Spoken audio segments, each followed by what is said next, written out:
Le Da Fresh Morning, c'est 104.5 tonnes de bonne humeur. Tous les matins sur Urban FM.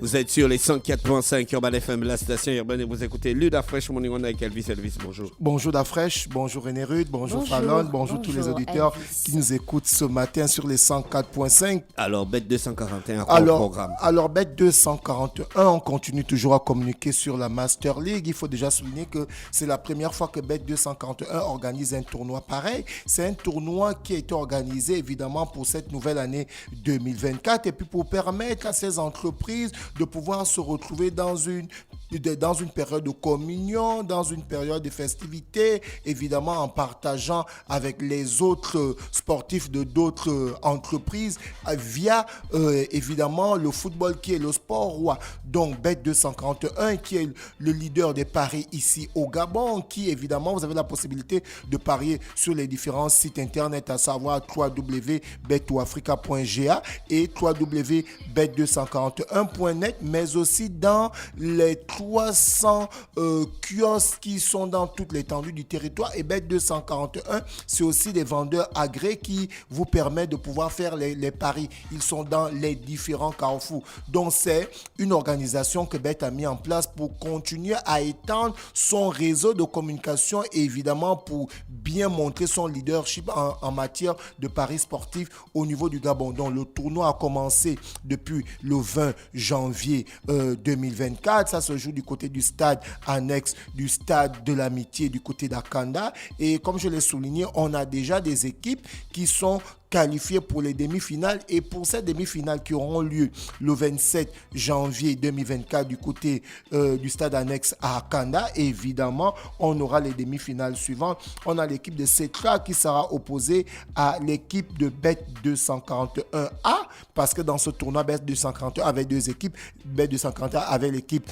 Bet 241A et celle de B. Évidemment, c'est celle de Bet 241A qui a été qualifié pour les demi-finales, qui va jouer face à Cetrag. Et dans l'autre demi-finale, on a l'équipe de Sobraga qui sera opposée à l'équipe de Seka Gadis le samedi 27. Évidemment, on aura ces deux demi-finales.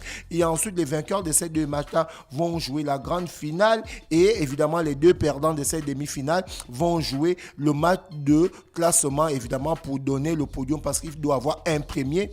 Évidemment, le premier va remporter 1 500 000 francs CFA. Le deuxième aura 1 million et le troisième aura 500 000 francs CFA. Donc, c'est le tournoi Master League qui est amené par Bet 241 d'Afresh. On va rentrer dans la CAN.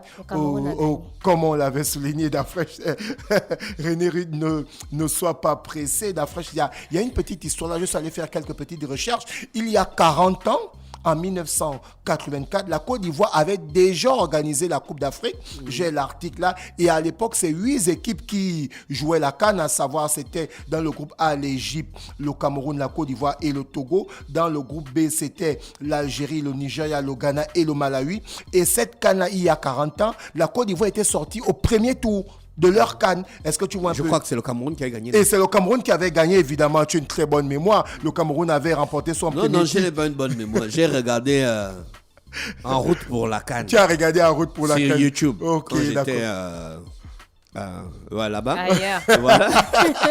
J'ai regardé toutes les émissions. Comme je m'ennuyais, j'avais rien à faire. J'ai regardé toutes les émissions. Et c'est là où tu as vu cette nouvelle. Effectivement, en 1984, c'est le Cameroun qui avait pris son premier sac en battant évidemment le Nigeria 3-1. Donc, et ce qui m'avait impressionné, c'est qu'il y avait un animateur radio qui était spécialiste de l'animation des matchs, un Ivoirien, un ancien. Un vétéran. Il avait niqué l'équipe de la Côte d'Ivoire. Donc les footballeurs, tu vois, pas les footballeurs, les supporters voulaient en découdre avec lui, quoi. Mais il avait trop le buzz, tout ce qu'il disait à la radio. Les gens écoutaient. Il est un peu comme l'ancien journaliste congolais, là, Kagoulou Mwana Kagoulou. Tu te souviens, Kagoulou Mwana Kagoulou, lorsqu'il passait, je pense à Africa numéro 1. Mais le gars était tellement bon, tu vois. Et il devait aller commenter un match dans une autre ville. Ils avaient pas il devait prendre l'avion et des trucs comme ça. Et il marchait avec un gars qui avait peur de l'avion. Donc les gars ont décidé de faire le voyage en voiture. Et donc, quand ils sont arrivés, ils ont installé leur matériel, ils ont animé le match, il a niqué l'équipe de Côte d'Ivoire, que l'équipe devait perdre et tout ça, parce que l'organisation n'était pas bien, il n'y avait pas la cohérence. Les gars ont boulé alors que l'équipe a perdu. Et finalement, il avait vu juste. Ouais, il avait vu juste. Donc, on se dit, est-ce que 40 ans après, c'est le même scénario qui va se passer du côté de cette organisation de la Côte d'Ivoire? Mais la Côte d'Ivoire n'est pas encore éliminée. Mais la Côte d'Ivoire Sont dans les calculs. la Côte d'Ivoire n'est pas encore éliminée parce que d'Afresh, les rencontres qu'on a eues hier, le président Samuel Eto'o a failli avoir un AVC parce que c'était un match complètement où les deux équipes se sont, comme a dit un joueur camerounais durant le match, c'était un match de boxe où chacun tapait de son côté. Parce que pour ceux qui ont suivi ce match-là, évidemment, le meilleur de football a relayé l'information en disant incroyable, le Cameroun s'impose 3-2 face à la Gambie et se qualifie pour les huitièmes de finale. Et quand on regarde un peu les buts qui ont été marqués, on constate qu'à la 56e minute, le Cameroun a marqué, évidemment, le premier but grâce à ton joueur Toko Ekambi, qui était en super forme. Et ensuite, la Gambie a égalisé à la 72e minute. Donc, 6 minutes plus tard, tu vois, ça fait 1-1. Et à la 85e minute, on a à 5 minutes de la fin du temps réglementaire. La Gambie a pris l'avantage 2-1. Et bien, les Lions indomptables, qui sont vraiment indomptables, qui disent...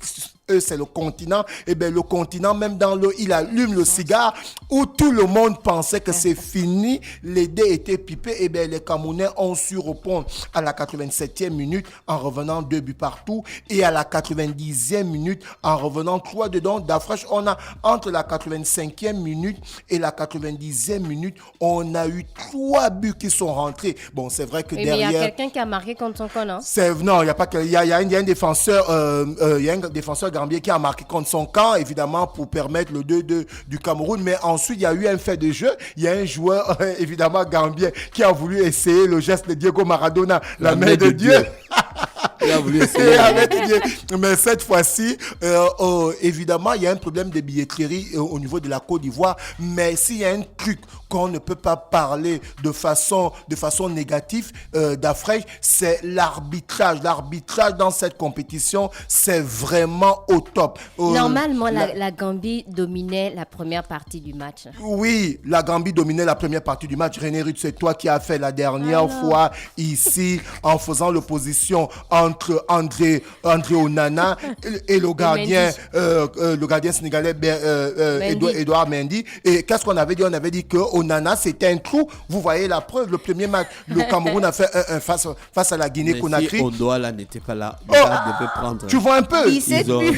Bien sûr, parce que derrière, il a eu 5 clean sheets. Donc, évidemment, il a permis au Cameroun d'aller arracher cette victoire parce qu'il a enlevé 5 ballons cadrés. Et tu comprends que d'après, sur ces 5 ballons cadrés-là, s'il y a au moins 2 qui sont rentrés, eh bien, la Gambie remporte 4-3. Tu vois un peu, si les 5 rentrent, la Gambie remporte 7 buts à 3. Tu comprends que ça devait être un désastre et ça allait complètement causer un séisme du côté de la fédération camerounaise de football. Donc, on va rapidement revenir sur... la Côte d'Ivoire. Oui, il faut nous les calculs. On va rapidement revenir, permettez-moi. Le Cameroun qui s'impose face à la Gambie, 3-2. De l'autre côté, on avait le Sénégal qui était opposé à la Guinée. Le Sénégal a remporté 2-0. Donc, d'Afresh, on se retrouve dans le cas de figure où, à la fin de ce groupe C, le Sénégal a 3 matchs, 3 victoires, 9 points.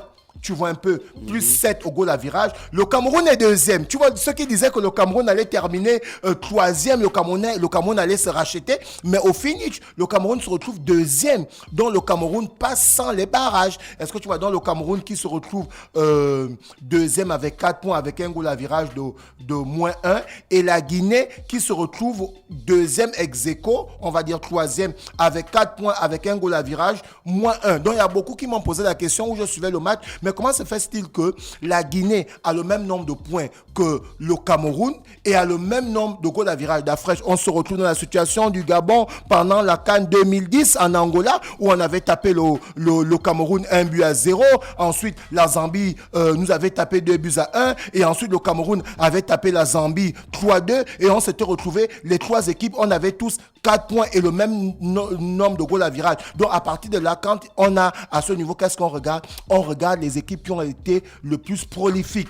Tu vois un peu d'afraîche. Donc, on constate que dans cette situation-là, le Cameroun a marqué 5 buts. Ils ont fait 1-1 face à la Guinée-Conakry. Ils ont perdu 3-1 face au Sénégal. Et là, ils ont remporté 3-2. Tu vois, donc ça fait 5 buts. Entre-temps, la Gambie, ils ont fait... entre-temps, la Guinée-Conakry, autant pour moi, ils ont fait 1-1 face au Cameroun. Ils ont battu la Gambie 1-0. Donc, tu comprends qu'ils ont juste marqué 2 buts. Par conséquent, c'est le Cameroun j'ai le programme là. En fait, le Cameroun a 5 buts, la Guinée a 2 buts. Très bien. Le Cameroun a quand même encaissé beaucoup de buts. Oui, mais on regarde beaucoup plus l'attaque. On regarde beaucoup plus l'attaque. Effectivement, le Cameroun et la Guinée, ils ont 4 points. Ouais. Goal average -1. -1. Et c'est le Cameroun qui se retrouve deuxième. Parce qu'ils ont plus marqué. Deux buts. Donc, on se retrouve dans une situation d'affaire. Ils sont plus meilleurs troisième. Non, ils sont deuxième.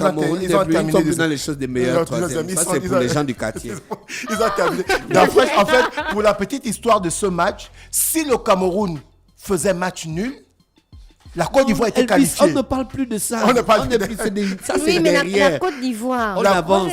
Tu es encore dans les si, les machins. Non, c'est fini. Là, on calcule maintenant. La Côte d'Ivoire n'est pas totalement éliminée. La Côte d'Ivoire n'est pas totalement éliminée puisqu'on a eu cette situation. On a eu dans le groupe D les oppositions suivantes où l'équipe mauritanienne était opposée à l'Algérie et l'Angola et le Burkina Faso étaient... l'Angola était opposé au Burkina Faso et d'après, tu te souviens que hier, j'ai dit que l'Angola et le Burkina Faso étaient déjà qualifiés parce que ces deux équipes avaient déjà 4 points chacune. Donc, ce qui fait que l'Angola ayant battu le Burkina Faso, l'Angola se retrouve en tête de ce groupe et le Burkina Faso ayant déjà 4 points, le Burkina Faso qualifié. Donc, on a eu maintenant le choc où il y avait l'Algérie face à l'équipe mauritanienne. Donc, du coup, il fallait automatiquement que l'Algérie puisse faire un résultat positif. C'est-à-dire, soit l'Algérie remportait le match ou il faisait match nul, ils allaient forcément être meilleurs troisième devant la Côte d'Ivoire. Parce que la Côte d'Ivoire, là-bas, ils ont eu 3 points et ils avaient un... Mais là, c'est la Mauritanie qui est...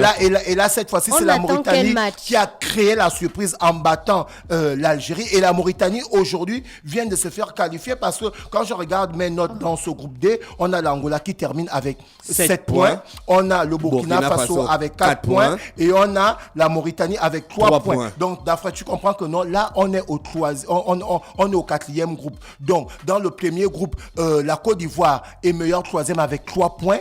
Il ne peut pas être racheté parce que dans le groupe C du Cameroun et du Sénégal, la Guinée-Conakry a 4 points. Donc la Guinée-Conakry est déjà le premier meilleur troisième. Ensuite, dans le groupe D, là, on a la Mauritanie qui a 3 points. Mais sauf que la Mauritanie est bien placée par rapport à la Côte d'Ivoire au niveau du goal à virage. Est-ce que tu comprends un peu? La Mauritanie a -1 au goal à virage. Le goal à virage. La Côte d'Ivoire, combien? Et la Côte d'Ivoire, laissez-moi rapidement regarder mes notes. La Côte d'Ivoire, je pense, elle a -2. La Côte d'Ivoire a -2. La Côte d'Ivoire a -2 parce que derrière... Oui, non, la Côte d'Ivoire a entre -2 ou -3. Donc, c'est la Mauritanie qui est qualifiée. On attend quel match pour savoir si la Côte d'Ivoire est éliminée ou pas? On attend les 2 dernières journées. Est-ce que tu comprends? La Côte d'Ivoire au goal average, ils ont -3. Hein? -3, voilà pourquoi je dis ils ne peuvent pas être actuellement parmi les meilleurs troisièmes parce qu'on a la Mauritanie qui a 3 points, qui a -1, dont la Mauritanie a déjà un meilleur goal à virage, et on a la Guinée-Conakry qui a 4 points déjà. Donc la Guinée-Conakry et la Mauritanie sont déjà qualifiés pour les 2 meilleurs troisièmes actuellement. Donc il nous manque encore 2 meilleurs troisièmes. Et parmi les 2 meilleurs troisièmes qui nous restent d'Afrique, rapidement, je regarde, on a dans le groupe E, par exemple, on a le Mali qui a déjà 4 points, qui est en tête. Donc, qui gagnent leur dernier match, qui ne gagnent pas, ils sont déjà qualifiés. Ensuite, on a l'Afrique du Sud qui a 3 points. Est-ce que tu vois? Donc, l'Afrique du Sud a 3 points et ils ont un goal à virage plus 2. Donc, si l'Afrique du Sud perd face à la Tunisie, 1-0. Eh bien, l'Afrique du Sud sera parmi les meilleurs le troisième meilleur troisième. devant la Côte d'Ivoire. Il va nous rester un. Ensuite, on a la dernière situation qui est dans le groupe F. Dans le groupe F, on a le Maroc qui a déjà 4 points, donc d'ores et déjà qualifié. Oui. Ensuite, on a la RDC Congo qui a 2 points. Si la RDC fait match nul face à la Tanzanie, la RDC va passer parce qu'ils auront 3 points. Mais ils ont dit que tout le monde attend le match du Maroc. C'est Maroc contre qui? Maroc, c'est Maroc contre la Zambie. Parce que là encore, dans ce cas de figure-là, si la Zambie tape le Maroc, évidemment que la Zambie et le Maroc vont passer. Et si la RDC fait match nul, en fait, dans cette situation-là d'Afrique, pour parler de façon simple, si la Zambie... Tiens, le foot se joue sur le terrain. On a maintenant les calculatrices. Non, mais c'est un truc de merde, en fait. C'est un truc de ouf. Donc là, comme je le disais tantôt, il y a toutes les équipes peuvent encore se qualifier. Donc en huitième de finale, les équipes qui sont déjà en huitième de finale, on a l'Angola. On n'a pas encore trouvé l'adversaire de l'Angola. Mais le Nigeria va affronter le Cameroun le 27. Sûr. La Guinée équatoriale affronte la Guinée dimanche. L'Égypte, on n'a pas encore l'adversaire de l'Égypte. Le Cap-Vert contre la Mauritanie. Le Sénégal, on n'a pas encore l'adversaire du Sénégal. Le Burkina, on n'a pas encore l'adversaire du Burkina. Et dans le dernier match, on n'a pas encore le cas de figure parce qu'on ne sait pas encore au Maroc, machin, qui sera premier, qui sera deuxième. Mais ça, tu comprends. Tu vois, donc là, en fait, les 30 millions des Ivoiriens, actuellement, ils sont chez des marabouts. C'est le problème. Elvis, on revient avec le sponsor. On revient avec le sponsor d'Afresh. Est-ce que tu te rends compte que hier où je suivais le match, il y a un gars qui a parié 5000 sur Bet 241. Il a fait des très bonnes combinaisons. Son ticket devait rapporter 1,050 000. Tu sais quel résultat il attendait? Le résultat de l'Algérie. Il a mis victoire de l'Algérie. Donc, durant le match, il transpirait comme un malade. Et donc, quand la Mauritanie a gagné le match, il a directement déchiré son ticket. Donc, chers auditeurs, vous avez aussi la possibilité d'aller faire les paris, évidemment, pour les différentes rencontres qu'il y aura aujourd'hui dans cette troisième journée-là. On a l'Afrique du Sud qui sera opposée à la Tunisie à partir de 18h. Et toujours à partir de 18h, nous avons la Namibie qui sera opposée au Mali. Et toujours dans ces différents matchs, à partir de 21h, on a la Tanzanie qui va recevoir la RDC Congo et la Zambie qui sera opposée au Maroc. Donc, allez-y faire les paris, chers auditeurs. Vous avez la possibilité de faire un très bon pronostic pour pouvoir aller, évidemment, remporter cette belle somme qui est amenée par la société Bet 241 parce que, en fonction de ta mise, évidemment, ta mise sera multipliée par...